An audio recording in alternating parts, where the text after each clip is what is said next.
또 좋은 자리에 여러분들이 시간을 일부러 내서 온 자리니까 알차게 시간을 보내면 좋겠죠. 네. 눈을 감고 명상에 빠지신 분도 계시긴 한데 한번 시작해 보도록 하겠습니다. 주제가 조금 어렵죠. 어려울 수 있을 것 같아요. 인공지능 그 자체도 어려운데 웬 생태주의? 생태주의를 그냥 좀 쉽게 바라다 봐 주시면 어떨까 싶어요. 인공지능이 최근에 이제 한 1년여 한국 사회에서 굉장히 돌풍을 일으켰고, 특히 이제 여러분들이 아시는 챗GPT 등 생성형 AI라고 하는 그런 기술이 거의 열광적으로 한국 사회에서 지금 도입돼서 논의가 되고 있고 쓰이고 있죠. 그죠? 아직까지는 여러 가지 문제점들도 있죠. 예. 이 일자리와 관련해서 어떤 변화를 가져오거나 일의 업무와 관련해서도 많은 변화들을 가져올 거라는 얘기들도 있고, 근데 특별하게 이렇게 우리 이 몸에 체감할 정도로 인공지능이 어떤 지위에 있다라는 것을 아직까지는 느끼지는 못하는 것 같아요. 삶의 일상 속으로 여러분들이 뭐 챗GPT 쓰고 하는데 이게 과연 얼마나 이 사회적인 시스템하고 연결되어 있는지, 그것이 가지고 있는 장점과 단점이 뭔지 이런 부분들을 이해하기가 어려울 텐데, 그걸 이해하기 위한 하나의 방법으로 저는 생태주의라는 걸 좀 에콜로지적 접근, 에콜로지컬한 접근이 되게 중요하지 않을까라는 생각이 들거든요. 이따가도 조금 말씀드리겠지만 생태 이슈는 사실은 기후 위기하고도 관련돼 있습니다. 그러니까 인공지능이 기후 위기하고 무슨 상관이지? 뭐 이런 말씀도 하실 텐데 그거는 좀 나중에 말씀드리기로 하고요. 그러니까 우리가 보통 생태라고 하면 자연계만 생태만 우리가 생각하기 쉽죠, 그죠? 동물이나 아니면 식물이나 흙을 기반으로 해서 대지에 기반해서 살아가는 생명들 혹은 비생명들, 뭐 산과 강 이런 것들을 생각하기 쉬운데, 그것이 기본적인 우리가 보통 생태 에콜로지라고 하면 떠올리는 생태죠. 근데 이제 오늘 여기 앉아 계신 분들이 뭐 작게는 가족, 친구, 그죠? 그리고 학교, 그리고 뭐 사회, 그 지역 공동체 등등의 인간들이 서로 관계를 맺고 살아가는 개가 있죠. 그죠? 그것도 에콜로지거든요. 그래서 인간계도 생태라고 보시면 좋겠어요. 그래서 인공지능을 제가 보는 생태주의라는 관점은 단순히 이제 자연과의 관계성도 보지만 중요하게 고려하고 있지만 또한 인간계와의 관계성. 기술은 결국은 인간종만이 만들 수 있는 거잖아요. 그죠? 푸바오가 기술을 만들 수는 없죠. 그죠? 뭐 대나무를 이렇게 까면서 먹을 수는 있겠죠. 나름의 이제 손기술은 있을 텐데 자기가 생존하기 위한 사람만큼의 지능을 가지고 사람이 만드는 그런 인공적인 어떤 창의적인 결과물들, 생산물들을 만들어내지 못하잖아요. 그러니까 기술을 만들어내는 건 인간 종이 할 수 있는 것인데, 이 인간 종들이 만들어낸 그 기술이 이 인간 생태 안에서 다양한 용도로 쓰이고 있고, 최근 몇 년 동안에 여러분들이 지금 다 쓰고 계시지만 스마트폰 문화가 거의 일상으로 여러분들의 몸으로 거의 붙어버렸죠. 이제 그런 부분도 사실은 어떻게 이런 것들을 바라다 봐야 될지 하는데 중요한 앵글, 여러분들이 눈이 나쁘면은 안경을 맞추잖아요.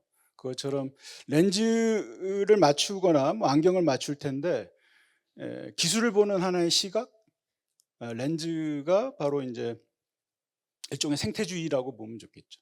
저는 그런 시각으로 기술을 한번 좀 바라다 보면 어떨까라는 것이고, 그것이 우리와 잘 붙고 있는지, 우리가 만들어낸 것인데 이게 제대로 잘 쓰이고 있는지, 혹은 이 만들어낸 기술이 기후와의 관계성 속에서 자연 생태와의 관계성 속에서 제대로 자리 잡고 있는 것인지 등등을 살피는 것이 생태주의라고 보면 좋겠죠. 기술이 다른 존재들하고 잘 어울리고 있는지, 나 아닌 다른 존재 혹은 나와의 관계성 속에서도 잘 자리 잡고 있는지, 이제 그것을 따지는 것이 생태주의다라고 보시면 좋겠습니다.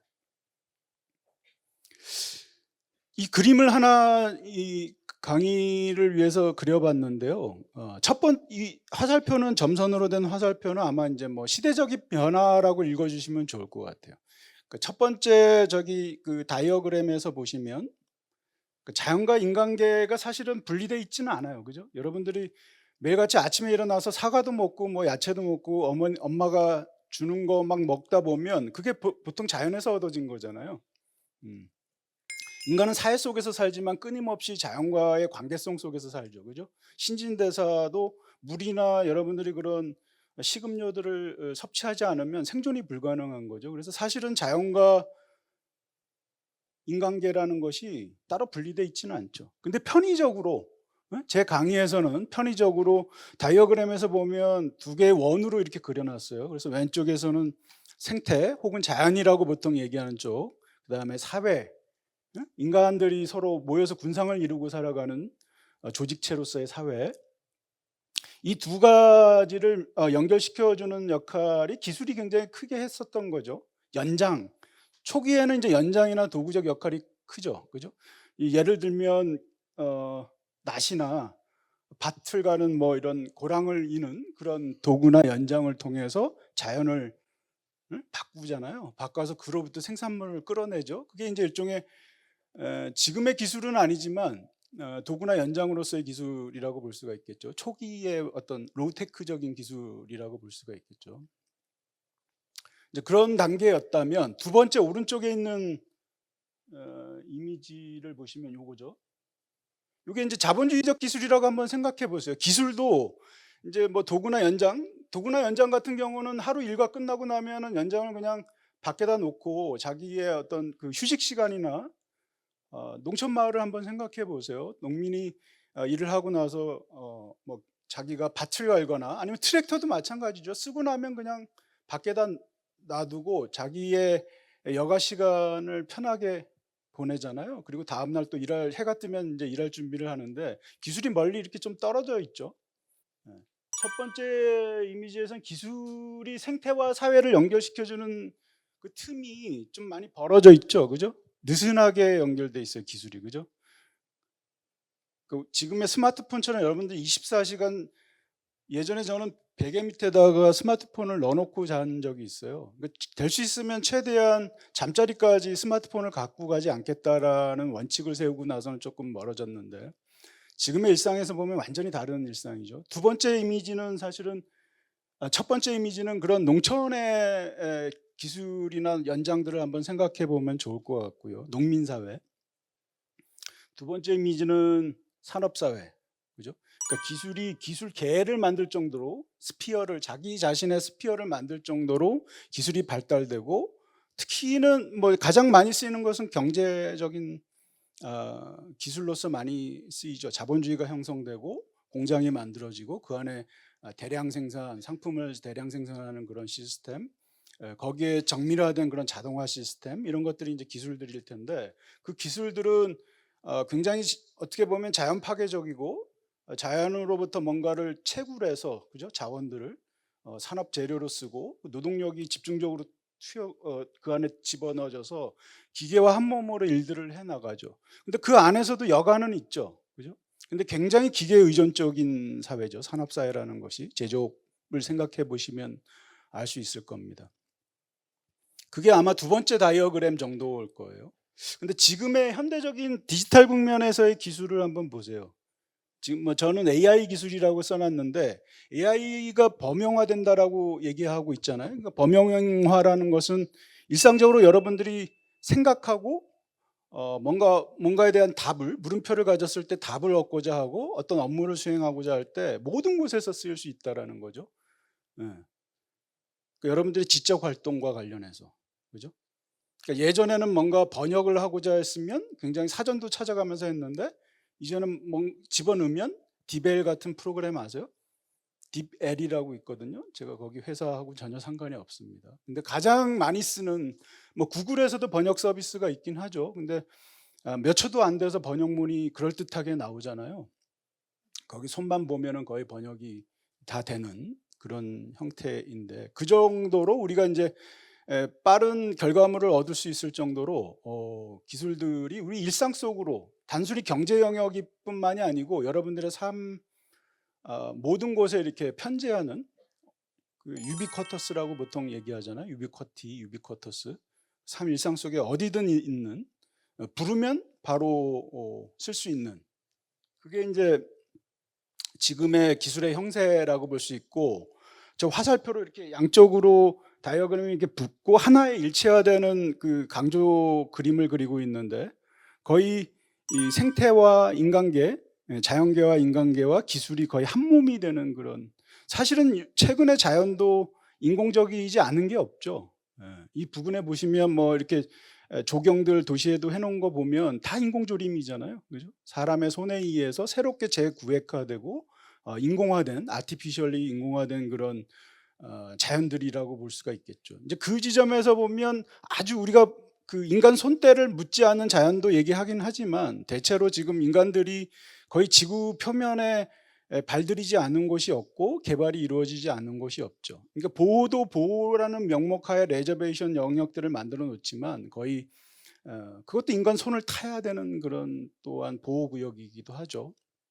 그래서 기술과 생태계적인 측면에서 보면 이 3자가 기술과 함께 다 양자가 3자죠. 기술을 포함하면 3자고 생태계와 인간계가 이렇게 합일되는 그런 국면에 있다라고 볼 수가 있겠습니다. 그만큼 기술이 굉장히 우리 삶 근처에 완전히 와 있고 우리의 어떤 곁에 와 있다라고 보시면 좋을 것 같고요. 합일되는 상황에 있다라고 볼 수가 있겠죠. 이 뭐 많은 얘기들을 세 가지를 써 놨는데 왜 생태주의 접근이 중요한지 그래서 AI 등등 이런 기술들이 굉장히 고도화되고 이런 기술들이 아까 그런 다이어그램에서 보듯이 우리 삶의 근처에 왔을 때 이 기술이 가지고 있는 관계적인 기술이 되는 거죠. 점점 더.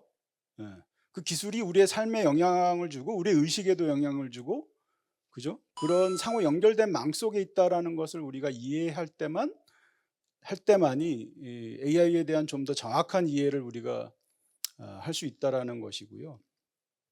그리고 특히 한국 사회에서는 두 번째 얘기인데 디지털 도구주의라는 것은 성장이나 발전의 도구로서만 기술들을 우리가 이제까지 활용해 왔다라는 것이죠. 근데 아시는 것처럼 뭐 AI를 포함해서 가면 갈수록 그러니까 경제 혹은 시장 영역에서의 기술이 아니고 여러분들 지금 일상 속에서의 기술이고 친구와의 어떤 소통의 수단이기도 하고 특정 그룹 안에서의 나의 위상과 관련된 기술이기도 하고 다양한 형태로 혹은 다른 정보를 얻는 외부로부터 특정의 정보를 얻는 형태로서의 기술이기도 하잖아요. 그러니까 여러분들이 느끼는 지금의 디지털 기술 혹은 AI 기술이라는 것은 비즈니스적이고 시장주의적인 그런 기술하고는 많이 다르거든요. 여러분들한테 상처도 줄 수 있고 특정의 디지털적인 악의적인 그런 증오나 혐오나 이런 것들에 의해서 마음을 다칠 수도 있고 심지어는 죽음에까지 이를 수 있는 그런 기술이잖아요. 그러니까 그런 지점에서 디지털 도구주의는 단순히 산업 성장이나 경제 성장과 관련된 형태의 기술의 응용이었다면 지금 2009년 10 년부터 여러분들이 스마트 기기를 쓰기 시작했거든요. 그 근거는 뭐냐면 아이폰이 수입되기 시작한 게 2010 년이에요. 그러니까 스마트 문화라는 말이 한국 사회에 형성된 것이 2010 년을 넘기면서 서서히 형성됐어요. 그리고 트위터도 여러분들이 스마트폰을 통해서 SNS를 하기 시작한 것이 2010 년대입니다. 그 아이폰이 국내에 수입되기 시작하면서 시장이 개방되고 국내외적으로 국내에도 뭐 삼성도 있고 여러 LG나 등등의 그 스마트 기기들이 있었지만 해외에서의 그런 기기들이 뒤섞이면서 제대로 된 이제 스마트 문화 국면이 열린 거죠. 지난 10년 동안에 그런 그 스마트 국면이 열리면서 10 년 이상이 됐죠. 10여 년. 많은 변화들이 있었고 그 변화라는 것은 성장이나 발전으로만은 설명이 전혀 안 되는 그죠? 그리고 많은 부작용들이 있었죠. 사회적으로. 그걸 좀 이따가 제가 보겠습니다. 그래서 그런 것들을 파악하기 위해서는 생태주의적 접근이 굉장히 중요하다라는 거죠. 3번이 그런 맥락 속에서 말씀을 드리는 거고 우리가 산업 제조 제조업 공장 같은 경우는 공해와 관련된 뭐 인권, 노동 인권과 관련된 분석들을 하잖아요. 그죠? 산업기계에 지금도 많이 뭐 이렇게 끼어서 노동자분들이 다치기도 하고 돌아가시기도 하고 하는 그런 현장들이 있는데, 그거에 대한 보호막이나 법적인 어떤 방지책이나 이런 것들을 마련하고 있는데, 한국 사회 디지털이라고 하는 것이 여러분들이 말을 하기 시작한 거는, 여러분들은 그 당시에 말을 하지는 않았을 것 같아요.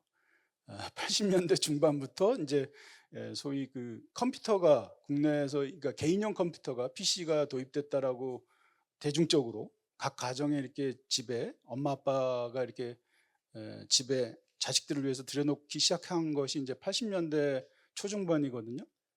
근데 보면 한 40년이 지났잖아요. 지금의 AI 국면인데, 이 디지털은 여러분들이 보기에 비물질이고 아주 청정의 것, 손으로 잡을 수 없는 것. 메타버스도 그렇게 생각했었잖아요. 그래서 메타버스 열풍도 있었죠.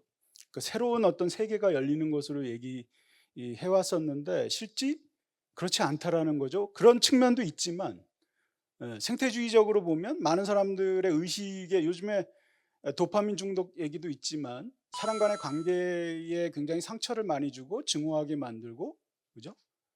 그런 물질적인 또 채굴 과정에 있어서 나오는 그런 독소, IT와 관련된 독성들이 있거든요. 이런 거에 대한 총체적인 얘기를 안 했다. 그러니까 제조업에서는 그런 산업 노동자들에 대한 인권이나 노동 인권에 대한 얘기들을 우리가 끊임없이 얘기하고, 특히 뭐 화학 공장에서 나오는 그런 독성의 물질들, 이런 거와 관련해서 영양평가나 주위의 환경과 관련한 영양평가 등을 했는데, 디지털은 청정의 것이고 보이지 않는 것이니까 이거는 괜찮아, 사회에도 무해하고 자연에도 무해할 거야 라는 잘못된 가정이 있는 것이죠. 이제 그런 지점에서 생태주의적 접근이 되게 중요하다라고 볼 수가 있겠습니다. 이걸 그림으로 그려보면 이렇게 제가 좀 볼 거예요. 네. 그래서 자연계에서 만약에 그러면 독성이 있다 그러면 그러니까 생태주의적으로 접근한 거죠. 이 기술이 인간하고 제대로 잘 어울리고 있는가? 근데 그렇지 못하다라고 봤을 때 저는 그걸 이제 환경 사회 독성이라고 보는 거죠. 아래쪽에. 예. 그러니까 사회 현실과 거기 설명해 놓은 것처럼 소통 영역에서 인공지능 기술의 자동화 방식, 그것이 우리 사람들의 관계와 의식에 미치는 독성이 뭐가 있을까? 그것을 살피는 것이 이제 인간계 내에서의 생태주의적 접근이겠죠. 그죠? 사회 독성을 보는 것. 뭐 AI가 지금 뭔가 문제를 일으키고 있다면 어떤 문제가 있고, 이것은 어디에서 비롯되는 것이고, 이것을 해결하기 위해서는 우리는 무엇이 필요할까? 그게 중요하겠죠. 자연계도 마찬가지죠. 디지털은 비물질이라고 생각하지만 여러분들이 쓰는 거 다 손에 잡히잖아요. 허상에 있는 게 아니거든요. 그리고 배터리 충전해야죠. 충전 안 하면 못 쓰죠. 예. 그래서 그런 물질 구조, 그리고 엄청난 지금 와이어리스 라인들이 있는 것이고, 인프라들이 갖춰주지 않으면 여러분들은 사실은 스마트 기기들을 쓸 수 없는 그런 무용지물이 되는 현실 속에 있는 거예요. 그죠? 그래서 그런 관계들, 실제 비물질이 아닌 물질적인 조건 속에, 인프라적인 조건 속 다른 다양한 기술적인 기반들하고 연계되어 있는 기술의 조건들을 읽어내고, 거기에 어떤 문제점이 있는지 없는지, 자연계 속에서는 어떤 문제를 유발하고 있는지 없는지 살펴야 되겠죠. 그리고 그 또한 사회계에서와 마찬가지, 인간계에서와 마찬가지로 문제점이 있으면 고쳐야 되겠죠. 그죠? 그러니까 생태주의적 접근은 기술이 어떻게 하면 사물과 인간과 모든 이런 우리를 둘러싼 모든 생명체들이 같이 공존할 수 있는지를 살피는 게 생태주의라면, AI도 그럼 그 부분에서 큰 틀에서 인간계와 자연계에서 문제를 일으키고 있다면 살피고 그것을 개선하는 것, 그것이 대단히 중요한 우리의 과업이 되겠죠. 왜냐하면 여러분들만이 기술을 만드는 존재, 인간 종만이 만드는 존재라면 그 만들어낸 것에 대해서 책임을 져야 되겠죠. 그죠? 다른 생명들을 괴롭히거나 이래서는 안 될 거 아니에요. 다른 인간 종을 괴롭혀서도 안 되고, 그죠? 기술로 인해서 좋은 기술로 만들어야 되겠죠. 그죠? 뭐 그걸 민주주의적 기술이라고 할 수도 있겠는데, 하여튼 그런 지점에서 우리가 접근을 해야 될 것 같습니다. 하나하나 보여드릴게요.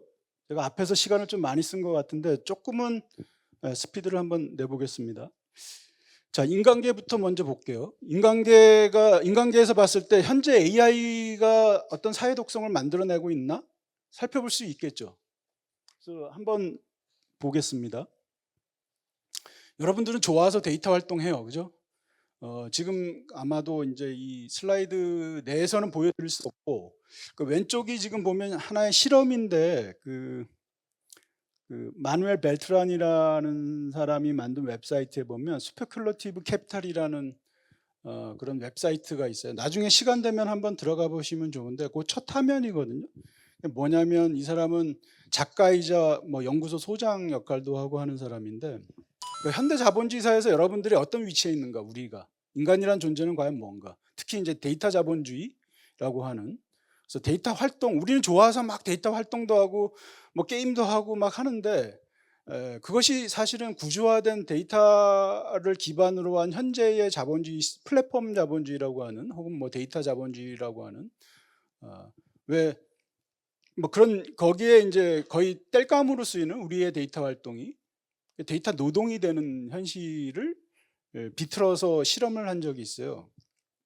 하다못해 그러니까 데이터 활동뿐만이 아니고 우리 몸에서 나오는, 인간 몸에서는 열이 나오죠. 발열하거든요. 여러분들 체온을 유지하기 위해서 발열하잖아요. 그 체온을 집적하는 저 수트를 피험자들이 입고 저렇게 그냥 시간을, 일종의 알바 같은 거죠. 피험자들이 몇 시간 동안 누워 있으면 몸에서 발열하는 그 에너지를 채집해서 저 수트에 저장을 합니다. 수트를 통해서 저장을 해서 저거를 이제 수트로 해서, 수트 안에 뭐가 들어 있냐면 이제 배터리가 있거든요. 배터리에 이제 그 발열 에너지가 배터리로 축적이 되는 거죠. 그 피험자가 한 사람이 아니고 여러 사람이, 피험자들이 몇 시간씩 누워 있으면서 자기의 그 체온 에너지를 그 배터리에 집적하는 그런 활동들을 하고요. 거기에서 모인 배터리에 집적된 그 에너지를 가지고 그 코인 채굴을 시켜요. 그 코인 채굴을 시키면 거기서부터 수익이 나오죠. 그 수익이 나온 걸 가지고 피험자들한테 돈으로 환산해서 나눠주는 실험을 했었거든요. 그러니까 이 실험을 하는 이유는, 여기 바이올로지컬 레이버라 그러는데, 우리가 아무것도 안 하고 그냥 가만히 누워 있는 그런 행위 자체, 그 자체도 현재 진행되고 있는 자본주의 시스템 하에서는 우리의 생체 리듬이라든지 발열 에너지조차 이윤원이 될 수 있다, 큰 소득이 될 수 있다라고 보는 거죠. 오른쪽에 제가 캡처한 것인데 바로 그것을 정확하게 보여주고 있죠. 실제 안에 들어가 보지는 못했어요. 요즘에 걸으면 돈 주는 그런 앱도 있죠, 그죠? 그런 것처럼 잠자기 30분 뭐 스마트폰 한 건데 다음 주 생활비가 생긴다. 이거 과장 광고긴 하겠죠. 근데 여러분들이 데이터 활동 그 자체가 뭐 24시간 여러분들이 깨고 잠자리에 들 때까지 계속해서 데이터 활동들을 하잖아요. 본인은 누가 그것을 강요한 것은 아니지만 그 자체가 굉장히 중요한 자본주의 사회를 굴리게 만드는 그런 활동이 되고 있다라는 것. 그것이 이제 데이터 활동의 노동포획이라고 볼 수가 있겠죠. 뭐 제가 많이 드는 비유로는 뭐 꿀벌과 양봉업자. 꿀벌은 좋아서 막 화수분하고 다니잖아요, 그죠? 꽃에서 꽃으로 꿀도 모으고.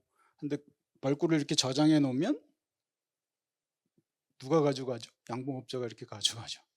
플랫폼 기업들이 사실은 그를 통해서 수익을 내는 지금 모델들에 있는 그런 현실이죠. 그것이 이제 보통 비정형 데이터라고 하는, 여러분들이 좋아요 누르고 리트윗하고 특정의 글에 반응하고 하는 행위들, 이런 것들이 굉장히 중요한 현대 자본주의의 수익원이 되고 있는 것이죠. 그런 것들이 데이터 활동의 노동포획이라고 볼 수가 있고요. 인공지능이 봤을 때는 데이터 컬렉션서부터 이것을 머신러닝을 통해서 가운데 보시면 인공지능이 학습하고 거기에 맞춰서 인간들에게 다양한 맞춤형 정보들을 제공하는 그런 형태로 가고 있죠.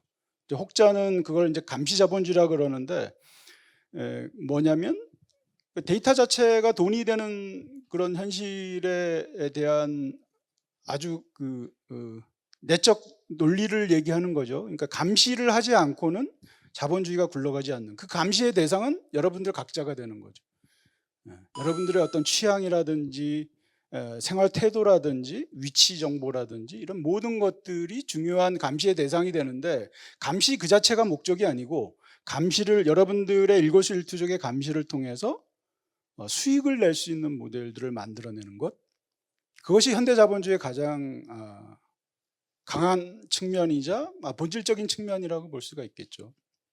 근데 문제는 우리 일상 속으로부터의 그런 데이터를 우리가 내줄 수 있다라고 얘기하고 있지만, 사실은 굉장히 정보인권, 데이터 인권과 관련해서 여기서 얘기하는 데이터 오남용이라든지 이런 인권 침해라든지 그런 부분이 같이 상존하고 있다는 거죠. 기업에게는 돈을 벌 수 있는 기회를 주지만 여러분에게는 더 이상 본인만의 어떤 남겨진 개인적인 정보의 공간들, 자신만의 어떤 그런 것들이 완전히 사라지는, 자리가 사라지는 그런 현실 속에 노출되어 있다라고 볼 수가 있겠죠.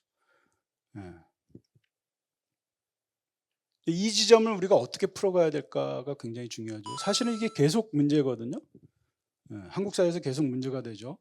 시민들의 정보인권을 어떻게 보장해 줄까? 기업들은 돈을 벌고 싶은데 어떻게 하면 이 사람들이 상업적인 이익들을 계속해서 이들에게도 보장해 줄까? 그 밸런스를 찾는 게 되게 어렵죠. 그 문제가 여기에 깔려 있습니다. 그리고 관계도 많이 바뀌었죠. 아까 한 10몇 년, 2010년부터 우리가 SNS 쓰기 시작했다고 말씀드렸잖아요. 카카오 서비스가 얼마 전에 그 데이터 센터 불나가지고 며칠 동안 끊겼을 때 여러분들 무지하게 답답했죠. 단 몇 년밖에 우리가 안 썼어요. 근데도 여러분들은 굉장히 불편하고 무슨 소통 관계성과 관련해서 뭔가 관계성이 단절되고 끊어진 듯한 그런 느낌들을 받았잖아요. 그러니까 이게 불과 한 10여 년 정도 지났는데, 문제는 뭐냐면 제가 얘기한 것처럼 사회관계라는 거는 2010년 이전에는 이런 관계성들이 약했죠. 그러니까 전자적인 방식으로 관계들을 맺는 것. 그죠? 그 이전에는 뭐 삐삐나 전화기는 전화의 용도로만 주로 썼고, 그죠? 일상적으로 24시간 누군가의 활동이나 이런 것들을 체크하고 관계 맺고 어떤 방 안에서 어떤 대화들이 이루어지는 그런 일상적으로 그런 환경이 아니었죠. 한국 사회도 그렇고 뭐 전 세계적으로도. 근데 재밌는 거는 뭐냐면, 그게 뭐가 나빠? 지금의 그런 소통 수단이 주는 장점들이 있죠. 모일 수 없는 사람들을 한 군데 묶어둘 수 있는 그런 중요한 장점들이 있을 텐데, 이제 문제는 이전에 물리적인 공간 속에서 서로 관계 맺던 방식들이 기업에서 만든, 개발자들이 만든 관계로 바뀐 거잖아요. 그죠? 근데 그 개발자들이 만드는 관계성의 네트워크 관계라는 것은 일상적으로 우리가 어떤 호혜성의 기초에서 사람과 사람이 대면하면서 하는 방식하고는 많이 다른 형태의 관계성들이고, 일종의 기업이 특정의 그런 SNS 그런 네트워크망을 통해서 수익 모델을 창출하기 위한 관계성의 망이죠. 사적인 망이거든요. 사유화된 망이에요. 그러니까 사회관계는 공적인 관계 속에서 많이 이루어지고, 그죠? 그리고 상호 굉장히 관계적, 호혜적 관계성 속에서 이루어지는 경우들이 굉장히 많은데, 소셜 미디어는 이미 그 관계성 자체가 비즈니스 오리엔티드 돼 있어요. 그죠? 비즈니스 드리븐 돼 있어요. 그죠? 그랬을 때 관계성에 훼손이 올 수가 있죠. 그러니까 요즘에 항상 나오는 얘기들이 저거잖아요. 그 조회수 알고리즘 정치라고. 그죠? 자기하고 비슷한 취향의 사람들이 갈래치고 정치적으로 부족주의화되고 끼리끼리 모이고 필터 버블이 생겨서 그 자기가 듣기 싫은 정보는 아예 자기 옆으로 오지도 않고, 비슷한 사람들끼리 끼리끼리 모이고 상대를 적대화하고, 그러니까 기술이 그 자체를 만들어내지 않지만, 그런 적대적 관계를 만들어내지 않지만, 그거를 기폭제가 돼서, 그죠? 점점 더 그런 갈래치기 하고 사람들이 증오하고 적대하는 그런 관계들을 양산하게 되는 그런 형태를 보여주고 있습니다. 별점도 마찬가지죠. 별점으로 인해서 사람이 죽기도 하고 우리가 손끝으로 내리는 별점이 부동산 가격의 프리미엄을 오르내리게 하잖아요. 그죠? 여러분들이 별점 뭐 4개, 5개 하면 그 가게는 프리미엄 가치가 부동산 가치가 확 올라가죠. 그러니까 디지털 공간에서 여러분들이 하는 행위 자체가 물리적인 어떤 사람의 심리라든지 부동산까지도 땅의 가치까지도 좌우한다라는 거죠. 여러분들이 인스타그램을 많이 찍는 그 인증샷을 찍는 그 가게가 뭐 그런 연구도 있어요. 그런 가게가 많이 모여 있는 데가 젠트리피케이션이라고 해서 그 지역의 물가를 상승하게 만드는 요인이 된다라는 연구도 있어요. 그러니까 그만큼 우리의 손끝의 움직임, 그러니까 단일 개인의 움직임이라기보다는 여러 사람이 공동으로 하는 그런 손끝의 행위들, 무의식적으로 하는 행위든 뭐 의식적으로 하는 행위든 그런 것들이 이제 별점 테러 사회라는 얘기도 하는데 이제 그런 변화들을 만들어내고도 있죠. 키오스크도 마찬가지죠. 그러니까 특정 사회에서 어떤 기술을 고도의 뭐 아주 고도의 기술은 아니지만 굉장히 디지털을 전면화하는 그런 처리 기술이잖아요. 근데 이제 노령화된 세대들은 거기에 따라가기 어려운데 자 이거는 최신 기술이야 따라와 하고 사람들을 끌어갈 때 생길 수 있는 그런 기술의 정보의 차이 격차 때문에 나타나는 갭들이 있죠. 거기에 쫓아가지 못하는 그런 부분에서 발생하는 문제점들, 소통에 있어서의 미비점들 이런 것들을 고려함에도 불구하고 생태주의적으로 보면 이것도 문제인 거죠. 그러니까 정리해서 말씀드리자면 그런 이전의 인간적인 관계들을 많은 부분 전자적인 소통 관계, 특히 플랫폼들이 앱이라고 여러분들이 쓰고 있는 관계들로 대체되면서 상당히 많은 장점도 있지만 문제점들을 야기하고 있다라고 보시면 좋겠죠. 이거는 아마 여러분들이 텔레비전에서 좀 봐서 알 수 있을 텐데 소위 배달 노동 우리가 포스트 코로나 국면 겪으면서 나름 그래도 다른 나라에 비해서 잘 희생도 많이 적었었고 방역을 제대로 좀 꾸려왔다라고 자신하는 것이 이제 필수 노동자들의 역할이었잖아요.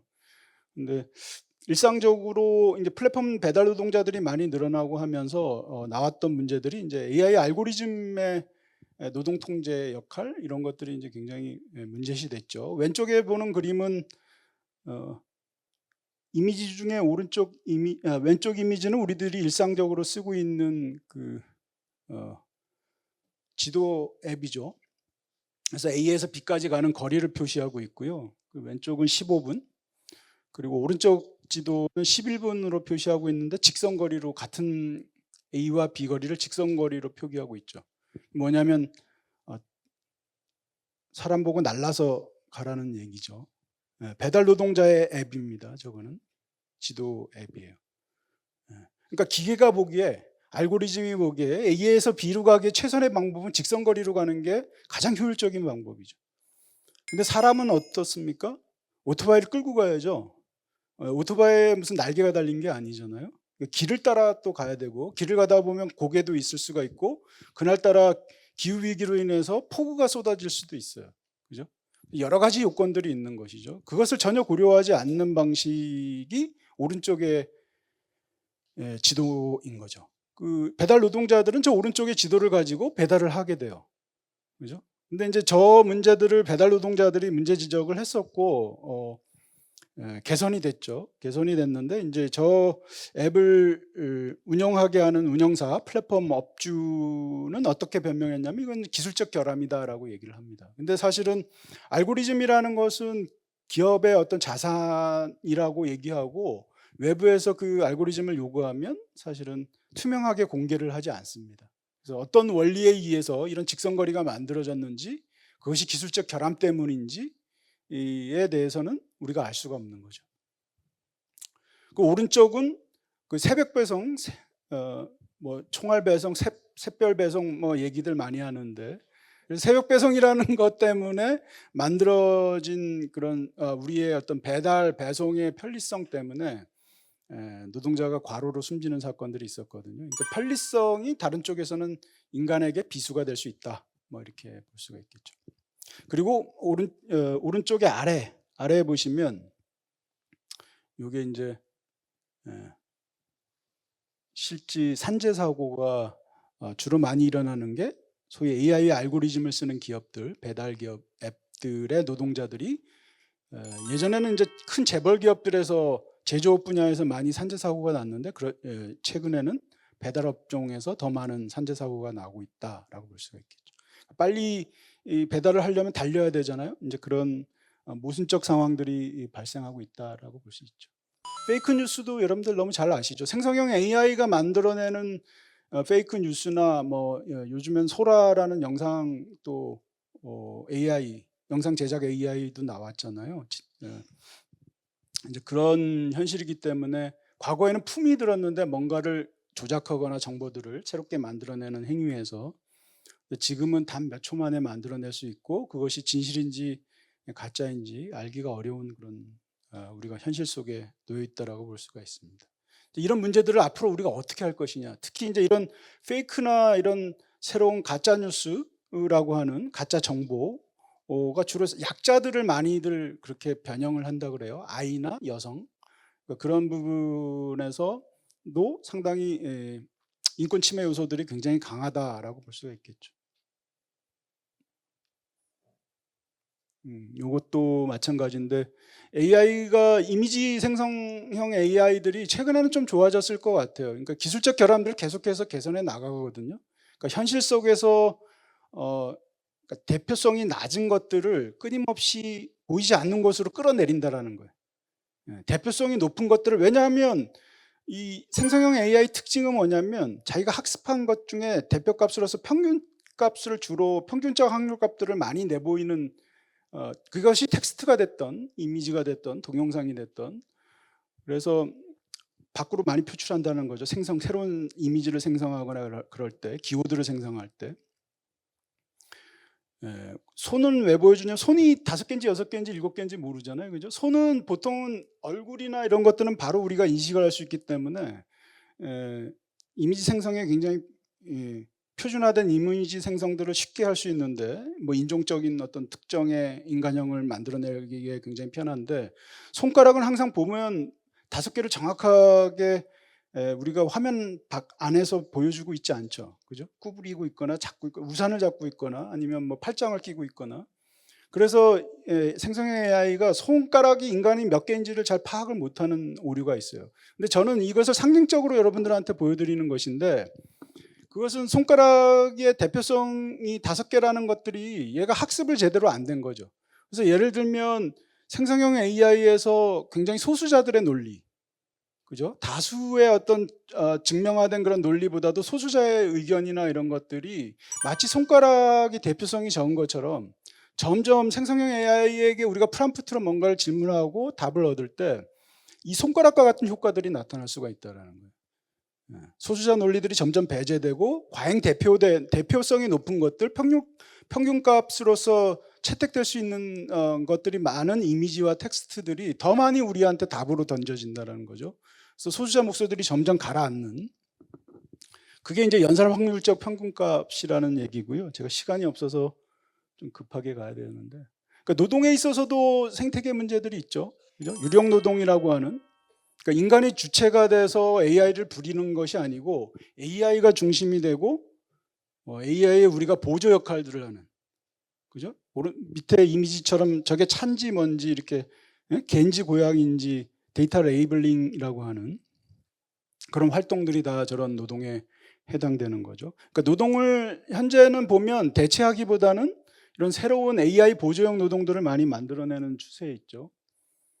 그리고 제3세계 저런 그 AI가 바보 같은 대답들을 많이 할 때 그것들을 피드백을 주는 활동들을 미세노동이라고 그래요. 여러분들이 뉴스에서 아마 보셨을 텐데 케냐에 있는 노동자들, 한 마을의 전체의 노동자들 혹은 저렇게 난민촌 안에서 모니터 앞에 하나만 던져주면 특정의 결과값이 이게 인간적인지 아닌지 판단하고 문장들을 고치거나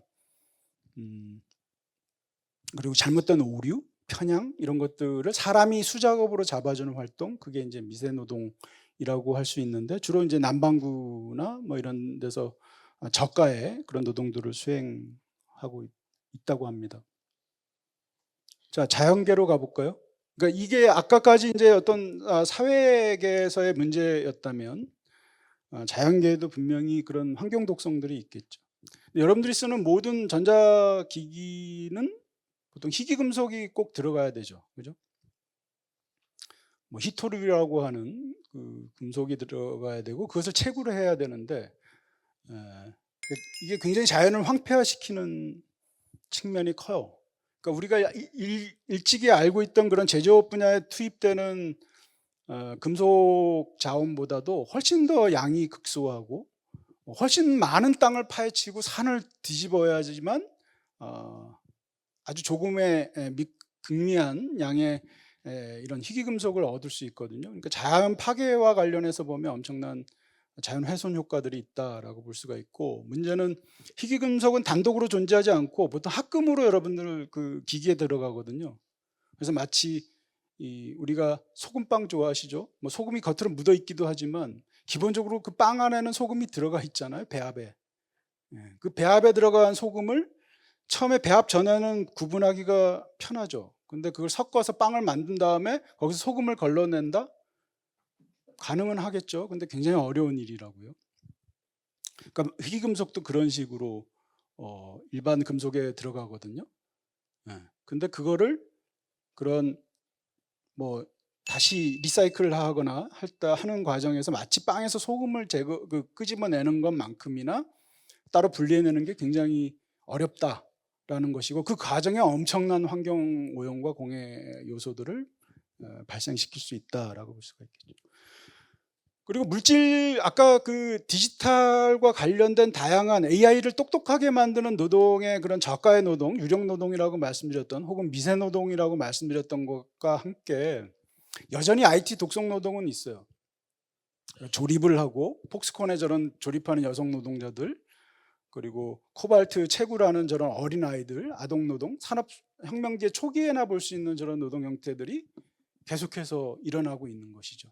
저것이 선진국의 자율자동차나 혹은 여러분들이 쓰는 휴대폰을 만드는 공정에 투입된 인간 노동인 거죠. 근데 이 노동 과정에서 저가로 활용되는 것도 있지만, 노동 인권이라든지 그 조립 공정에서 나오는 그 화학물질 이런 것들이 생명을 단축시키고 우울증을 유발하고 자살 충동까지 만들어내는 그런 현실 속에 있는 거죠. 이제 이것들을 우리가 돌봐야 하는 거죠. 이게 어떻게 보면 생명의 문제잖아요. 자연 생태계와 관련된, 아까 그 부분을 좀 봐야 될 거고, 에너지 소비나 탄소 배출과 관련해서 무관하지 않다. 그죠? 지금 IT 기업이 전 세계 4% 정도 탄소 배출, 그리고 에너지 소비가 10%인데 여러분들이 추상컨대 점점 이건 늘어날 거다. 그죠? 그리고 전 세계 그 중에 데이터 센터라고 하는 뭐 네이버도 데이터 센터가 있고, 아까 그 카카오도 자체 데이터 센터를 최근에 화재 사고 나면서 또 새로 만들었잖아요. 이런 데이터 센터들이 IT 기업의 전체 70% 탄소 배출을 하고 있어요. 그리고 무엇보다 문제는 연산 처리가 과거에보다 훨씬 더 많은 생성형 AI 같은 경우는 지금 2021년 구글이 인공지능 가동으로 인해서 본인들의 구글의 전체 사용량의 10에서 15% 정도가 AI와 관련된 전력 소비라는 거죠. GPT-3 훈련, 지금 GPT-4잖아요. 이게 과거의 자료이긴 하지만 아직까지 4에 대한 자료는 아직 안 나왔거든요. 근데 어마어마한 냉각수 물과 이산화탄소 배출을 하고 있다라고 보고 있습니다. 이게 진짜 환경주의자들이 굉장히 주목하는 부분이거든요. 특히 이 부분은. 그래서 기후위기를 극복하는 데 있어서 생성형 AI의 지금의 역할이라는 것이 굉장히 부정적일 수도 있겠다. 반생태주의적일 수 있겠다라고 파악할 수 있겠죠. 자, 죄송합니다. 막 급하게 처음에 너무 많은 시간을 써서 마구잡이로 왔는데, 정리를 하자면 그 자연계와 인간계에 이렇게 환경 독성과 사회 독성이 있다는 것을 여러분들이 좀 보셨고, 그러니까 이런 부분들을 우리가 하나하나 해결해 나가지 않으면 AI는 굉장히 반환경주의적이고 반생태적일 수 있다는 것이고, 특히 여러분들의 주체라는 건 여러분들 각각 개인들이잖아요. 이게 머리와 인간 뭔가의 그 연결고리들이 다 이렇게 외부 사물들과 관계성들을 다 갖고 있죠. 그래서 최근에 논의되고 있는 뭐 도파민 중독도 큰 문제이고, 관계 단절, 많이 우리가 과잉 연결돼 있다라고 하지만 실상은 내가 전화 한번 해서 만날 수 있는 사람이 없는 현실, 뭐 이런 관계 단절, 우울, 혐오, 증오, 회피 정서, 이런 것들이 실제 이런 환경, 우리 밖에 있는 환경 독성이나 사회 독성도 봐야 되겠지만 주체 문제와도 연결돼 있다라는 것을 여러분들이 기억을 하셔야 될 겁니다. 대안 얘기는 뭐 여러 가지 대안들이 있는데 여러분들 시간이 없어서 많이 보여드리지는 못하고,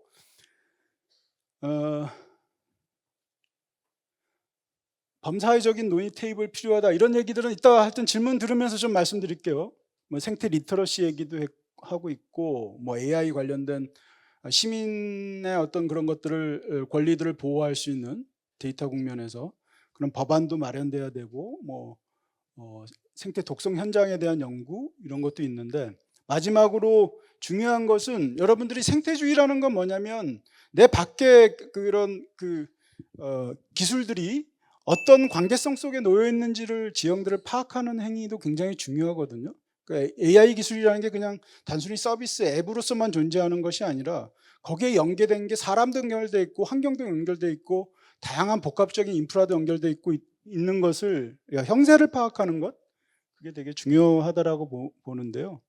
예를 들면 이제 이런 코발트의 흐름도를 읽어내는 작업, 처음에 채취가 돼서 이런 나라들이 채취를 하는데 그게 또 정제되고 이후에 그것이 전지 배터리로 어떻게 가는지 등등을 파악할 수 있는 지도 그리기, 그죠?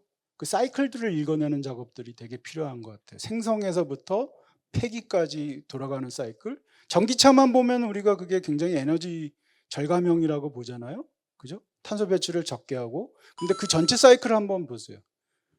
그러면 그것이 얼마나만큼 효과가 있는지, 문제가 뭔지를 파악할 수가 있겠죠.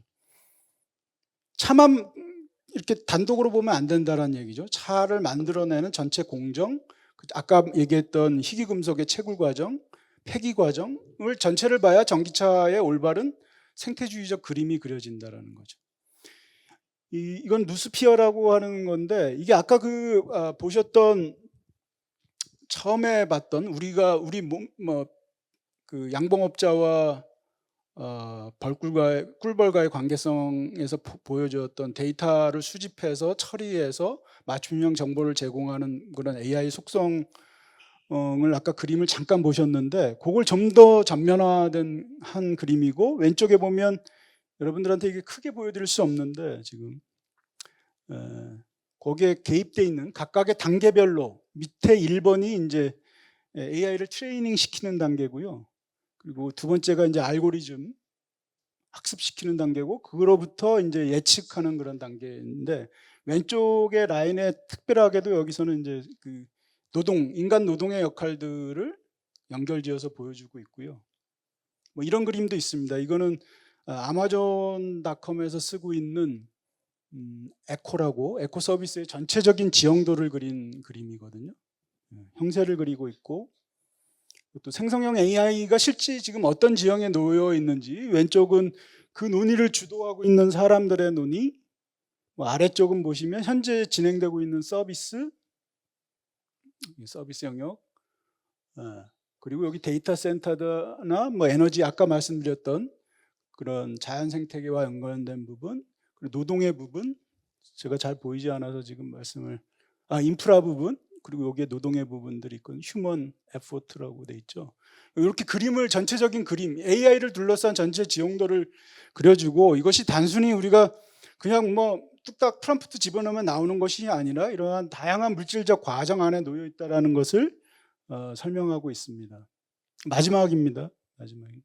이게 아까 좀 전에 바로 전 슬라이드를 좀 더 시각화한 이미지인데요. 제가 중간에 라인을 이렇게 노란 라인을 집어넣는데,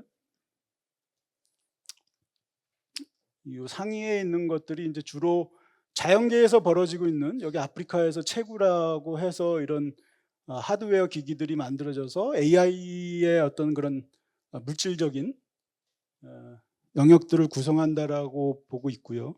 그 아래쪽에 있는 부분들은 실지, 예, 여기 뭐 개발자라든지, 그리고 가운데 이렇게 사람들이 매달려 있는데 여기 여러분들입니다. 예, 각자가 이제 프롬프트를 집어넣고 답을 얻고자 하기 위해서 이렇게 조그만 그런 창구 앞에 매달려 있는 모습들이고요.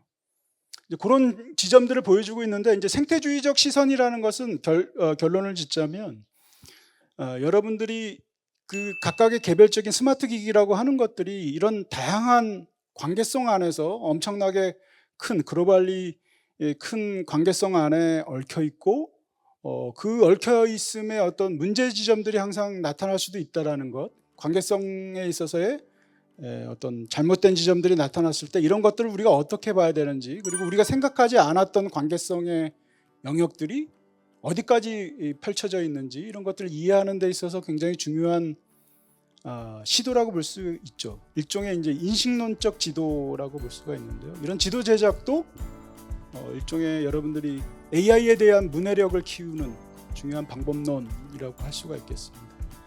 예, 너무 시간에 쫓겨서 막판에 두서없이 말씀드렸는데, 여기서 제 강의는 마치고요. 여러분들하고 대화하면서 못했던 얘기 좀 더 하도록 하겠습니다. 감사합니다.